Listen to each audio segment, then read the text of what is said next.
Chers spéculateurs, bonjour et bienvenue dans cette vidéo hebdo du samedi. Je commence cette vidéo par vous souhaiter un joyeux Noël, de joyeuses fêtes. Gâtez vos proches, gâtez-vous vous-même. Cette semaine, j'ai décidé, sur le cas pratique du Bitcoin, de vous proposer deux stratégies que vous allez pouvoir implémenter. Donc, on a la stratégie du spéculateur et la stratégie, entre guillemets, du rentier, de celui qui ne veut pas s'accrocher à lire la psychologie des foules et à lire les graphes. Donc, je vais vous donner les deux principes à respecter de mon point de vue, comment rentrer quand on est entre guillemets rentier et sortir du marché sur les cycles des crypto-devises, et la même chose quand on est un spéculateur. Et enfin, en deuxième partie de vidéo, on va faire à nouveau, comme chaque semaine, un point sur le scénario 1, scénario 2, sur les indices boursiers, sur les actions, et on est vraiment, je le répète là depuis quelques semaines, mais on est en train de jouer le scénario 1 ou le scénario 2, ça joue maintenant, et je pense que fin janvier, début février, on sera à l'ère de ce qui va se passer. Donc suivez bien cette vidéo, c'est une vidéo qui peut être assez décisive pour l'année 2023, notamment sur le comportement que vous allez décider d'adopter vis-à-vis du marché des cryptos et vis-à-vis du marché des actions, qui sont les deux classes d'actifs les plus risquées, les plus rémunératrices, mais qui peuvent, comme elles sont risquées, elles sont rémunératrices. Mais si elles sont rémunératrices, ça veut dire que le risque peut aussi vous ravager un compte de bourse. Donc suivez bien un petit peu les deux scénarios, et c'est parti. Allez, rapide analyse du Bitcoin qui est toujours en pleine débâcle, plein marché baissier. Je vous ai enlevé les bandes de Bollinger pour peut-être que ce soit plus clair pour vous de voir simplement les différentes dynamiques en jeu. Donc, vous voyez, on a ce canal de baisse, on est sur de l'hebdomadaire. Donc, tant qu'on n'aura pas cassé par le haut ce grand canal de baisse, on pourra pas dire que le Bitcoin est entré dans un nouveau cycle. Donc ça, clairement, en gros, si vous vous demandez quand est-ce qu'il faut rentrer sur le Bitcoin, il va falloir à minima casser par le haut, au-dessus de ce canal. Ça voudrait dire qu'on est en train de changer de psychologie sur cette classe d'actifs, et que les capitaux, les liquidités peuvent recommencer à affluer, ou sont en train de recommencer à affluer sur cette classe d'actifs. À plus court terme, au sein de ce canal de baisse, qu'est-ce qu'on a? On a donc un espèce de triangle qui a cassé par le bas suite à FTX. On a un mouvement élastique où on est venu rechercher avant c'était un support, c'est devenu une résistance. Donc la semaine passée, on est venu rechercher cette zone-là qui sert de résistance. C'est un point dur, c'est extrêmement difficile. C'est une zone qui est très très difficile à passer avec la psychologie qui est entre panique et dépression sur cette classe d'actifs. Voilà, dès qu'on a une zone de résistance, c'est un point dur. Donc là, on s'attend davantage dans la logique de cette débâcle, à ce que à la moindre mauvaise news qui tombe à nouveau sur le marché des cryptos, sur la cryptosphère, eh bien, on est le Bitcoin et l'ensemble du marché des cryptos qui se relance dans une nouvelle vague de baisse. Et avant de pouvoir repasser optimiste sur le marché des cryptos, il va falloir, j'aime bien le répéter, mais à minima, qu'on latéralise pendant plusieurs mois, que la volatilité se calme, et que ensuite sur ces plusieurs mois, on assiste à un breakout à la hausse. Donc on est encore très très loin de cette situation. Donc pour tous ceux qui veulent se placer pour timer le nouveau cycle de marché à la hausse, il y a deux façons, il y a deux écoles. La première école, c'est d'attendre que la tempête soit passée, que le calme soit revenu, et qu'on ait un premier signal de reprise sur ce marché. Ça, c'est ma façon de faire. Je préfère rester cash plutôt et prendre la viande de la tendance, c'est-à-dire je ne veux pas acheter au plus bas, je ne veux pas revendre au plus haut, je veux simplement prendre la viande de la tendance. Le milieu, si j'ai la moitié ou les deux tiers de la grande tendance, je suis très heureux. La moitié, je suis très heureux. Et puis il y a ceux qui veulent absolument timer le marché en mode je veux le plus bas. C'est impossible de trouver le plus bas. Donc il y a ceux qui croyaient que le plus bas était ici, qui en ont acheté, puis ceux qui croyaient que c'était ici, puis ceux qui croyaient que c'était ici, puis ceux qui croyaient que c'était ici. Alors à un moment ou à un autre, il aura lieu le plus bas. Donc comme on sait qu'on ne peut pas timer le plus bas, la seule stratégie qui est valable quand on veut essayer de trouver le plus bas en sachant qu'on ne le trouvera jamais parce que c'est pas possible, c'est de faire du DCA. Donc toutes les semaines, notamment à chaque fois qu'on a une semaine de baisse, eh bien on fait une rallonge. on fait une petite épargne, hein, chaque mois, on prend, je sais pas moi, 1, 2, 3% de son salaire, enfin ce qu'on est prêt à économiser, à mettre sur la classe d'actifs des crypto-monnaies, et puis on met sur les blue chips, c'est-à-dire Ethereum, Bitcoin, aussi longtemps que ces deux cryptos ont la plus grosse market cap, et ben chaque semaine, pendant toute cette phase de débâcle, eh bien on rajoute un petit peu et ça nous permet de moyenner à la baisse et de se retrouver avec un prix de revient qui s'abaisse, qui s'abaisse, qui s'abaisse, qui s'abaisse, et puis qui nous permettra bien de reprendre la vague du prochain marché haussier. Et quand le marché haussier recommencera à prendre du momentum et deviendra de plus en plus vertical, c'est là où il faudra arrêter de faire du DCA à l'achat, mais qu'il faudra davantage essayer de faire du DCA, mais à la vente. Donc, vous voyez un petit peu la logique, hein. Donc là, on DCA à l'achat à chaque fois qu'on a des baisses. Et quand on sera dans un nouveau bull market et qu'on aura des vraies grosses semaines de hausse qui seront vertigineuses et que tout le monde recommencera à parler du Bitcoin, c'est là où on pourra se dire, chaque semaine où j'ai une hausse vertigineuse du Bitcoin, allez, je revends 5%. Je revends 5, et puis à la fin du prochain cycle, en principe, on n'aura plus grand chose sur les bitcoins et on aura fait une moyenne de vente à la hausse. Vous voyez un petit peu la logique. On ne veut pas faire de market timing, où on essaye simplement d'en acheter quand ça baisse très fortement pendant les phases de débâcle et on en revend graduellement quand ça monte très très fort pendant les phases mania. Donc voilà, ça c'est la deuxième stratégie. Moi je n'aime pas cette stratégie parce que forcément quand on est capable de lire les cycles et de lire sur les graphes la psychologie des foules, on préfère rentrer à un niveau clé et ressortir à un niveau clé. Et c'est pour ceux qui suivent ma chaîne YouTube depuis plusieurs années, c'est exactement ce qu'on a fait. On a de la chance, on l'a fait à merveille. Sur les 2 derniers cycles du Bitcoin, on est rentré à un point ultra stratégique, on est ressorti à un point ultra stratégique. On a pris une bonne grosse partie de la viande, on a fait un x5, x6 et on est très content comme ça. Allez, j'en profite pour faire une petite pause pour vous annoncer qu'il y a une offre de Noël qui est en cours. J'ai réouvert toutes les formations de manière individuelle de la boutique. Donc, vous avez accès à toutes les stratégies de Swing Trading Daily. Donc, si vous voulez aller un petit peu plus loin dans votre apprentissage de la spéculation, vous avez toutes ces stratégies qui sont complémentaires les unes des autres. Vous avez moins 35% avec le code promo Noël. Donc, soit vous choisissez la formation qui vous plaît et vous lui appliquez le code promo Noël, soit vous pouvez directement construire votre pack sur mesure. À ce moment-là, vous pouvez ajouter toutes les formations qui vous plaisent et puis vous appliquez le code promo Noël tout simplement pour vous faire plaisir pour les fêtes de Noël. Et vous avez donc l'accès aux stratégies de Swing Trading Daily et au portefeuille long terme. Si vous voulez les explications, les descriptifs de ces formations, savoir à quoi ça correspond, je vous invite à aller dans Formation et là, vous allez accéder à ma sélection des 5 meilleures stratégies long terme. Donc là, ça vous expliquera ce qu'est le bon père de famille, ce qu'est le portefeuille rentier, enfin voilà, à quoi correspond chacune des formations. Donc c'est des formations qui sont des programmes qui sont fermés toute l'année. D'ailleurs sur les pages, c'est fermé. La seule manière d'y avoir accès, c'est de passer par le lien qui est en description et qui vous amène tout simplement sur l'offre de Noël, moins 35% en utilisant le code promo Noël. Voilà, si vous avez des questions, n'hésitez pas à m'envoyer un email et je vous souhaite d'excellentes fêtes de Noël.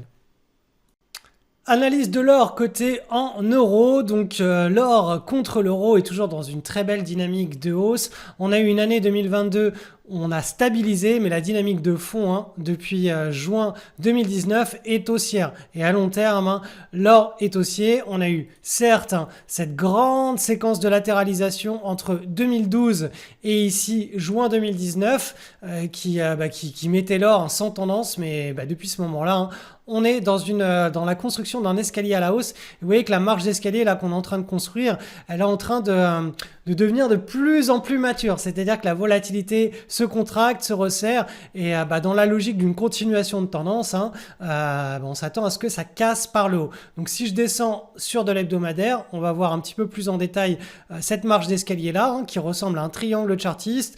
Au sein de ce triangle chartiste, on a la volatilité qui se contracte de plus en plus. Vous voyez ici, on a de moins en moins de fluctuations. Donc cette latéralisation, le consensus des prix est bien déterminé. Donc à la moindre news positive ou négative, on peut déclencher un mouvement à la hausse ou à la baisse et sortir de ce triangle par le haut ou par le bas. Bien entendu, comme la dynamique de fond est propice au gold, elle favorise le gold, on s'attend davantage à ce que la news qui sorte soit favorable à cette classe d'actifs. Alors, donc là, vous voyez ce petit pivot en hebdomadaire. À partir du moment où il va être cassé en hebdomadaire et validé la semaine d'après, il va très probablement enclencher la cassure par la même du triangle, ce qui déclenchera très probablement le top départ de la nouvelle dynamique de hausse sur l'or contre de l'euro. Et je vous rappelle, si je repasse sur l'unité de temps supérieure en mensuel, on a un graphique qui est beaucoup plus épuré avec moins de faux signaux, et bien ce sera la cassure par l'eau de ce petit triangle en construction. Donc voilà, on reste, en tout cas je reste positif sur l'or pour l'année 2023, et bien tant qu'on restera dans cette petite marge d'escalier, dans ce petit triangle chartiste ici, et surtout si on le casse par le haut, là ce sera le top départ de la nouvelle dynamique de hausse pour l'or, en tout cas côté contre l'euro. L'or coté contre le dollar américain maintenant. Alors le dollar américain a été très fort pendant l'année 2023. Donc effectivement, l'or a eu beaucoup plus de mal à se maintenir, à consolider sans qu'on assiste à des séquences de volatilité. Quoi qu'il en soit, voilà, vous avez le graphique en mensuel de l'or. Il est toujours dans une dynamique qui a été lancée ici en juin 2019, une dynamique de hausse. Là, on est en train de construire une grosse marge d'escalier assez volatile dans ce qu'on pourrait appeler un gros flag, un gros drapeau. Et bien là, vous pouvez le voir, on a rebondi par le bas. Là, on a ce qu'on appelle un doji.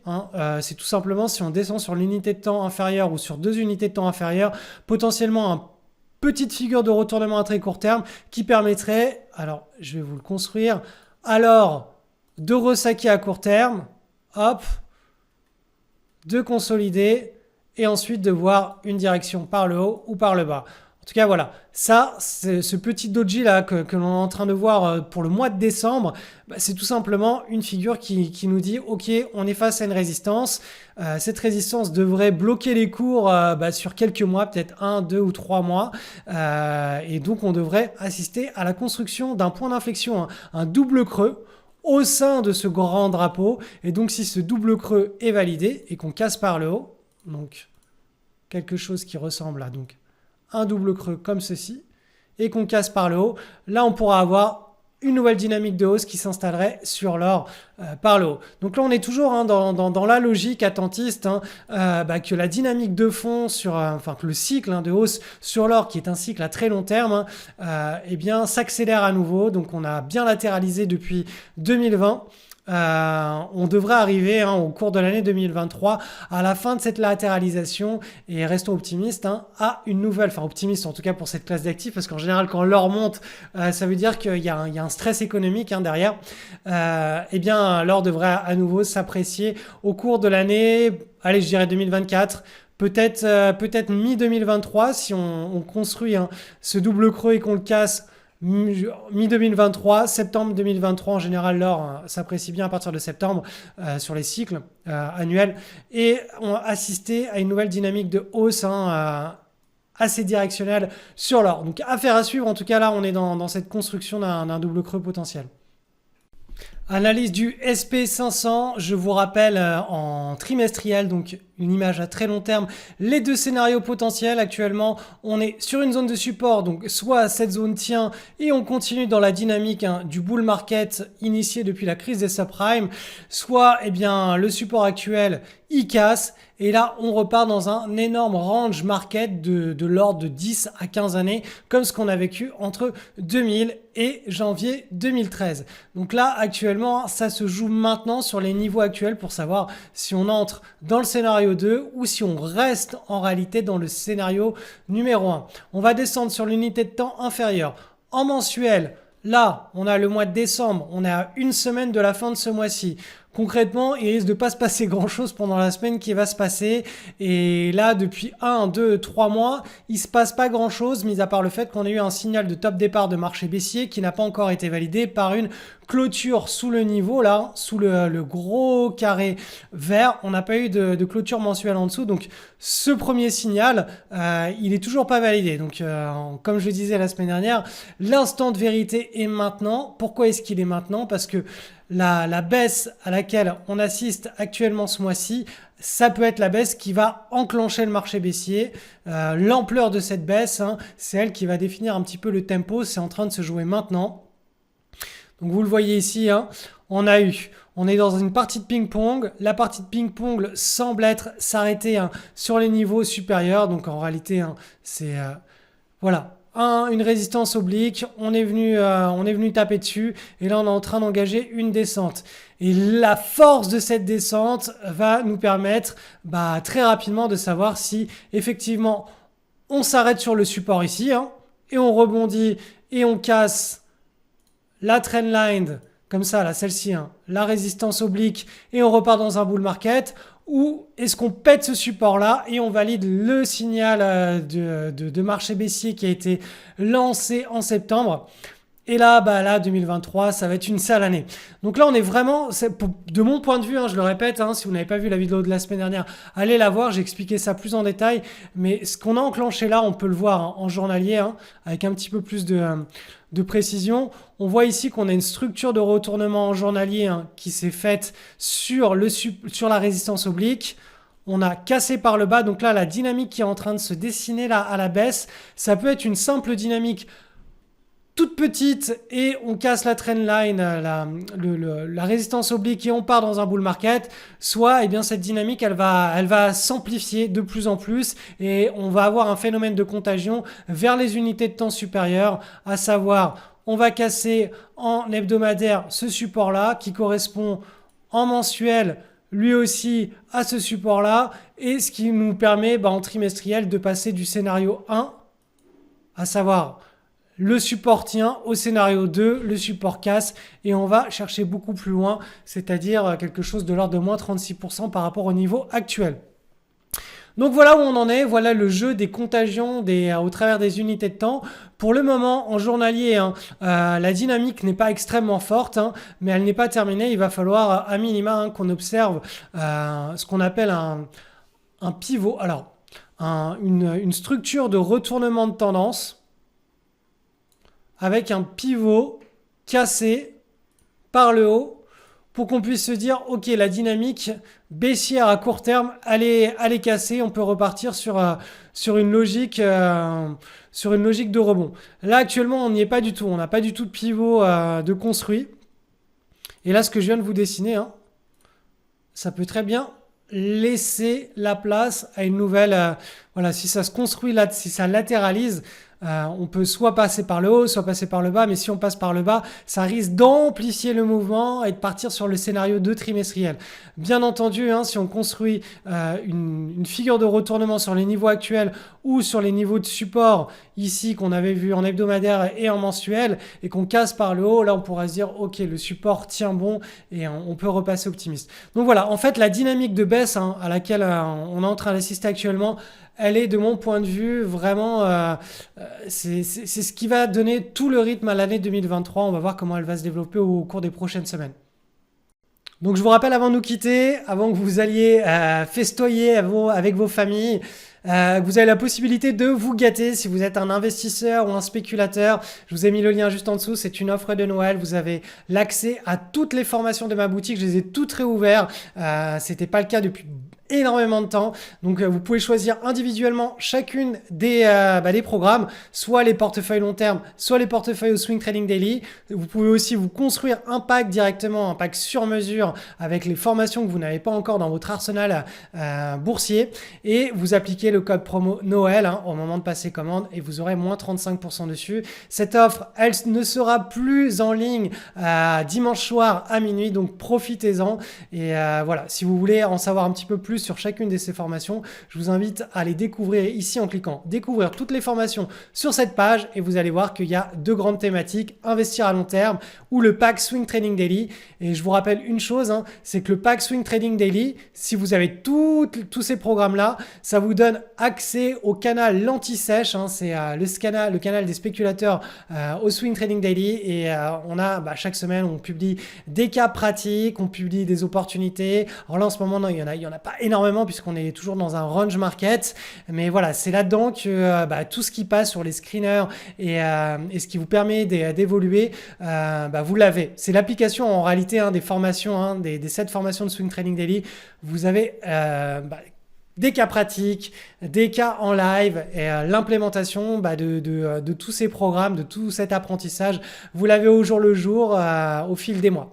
Donc voilà, je vous souhaite encore une fois de joyeuses fêtes. Gâtez bien votre entourage.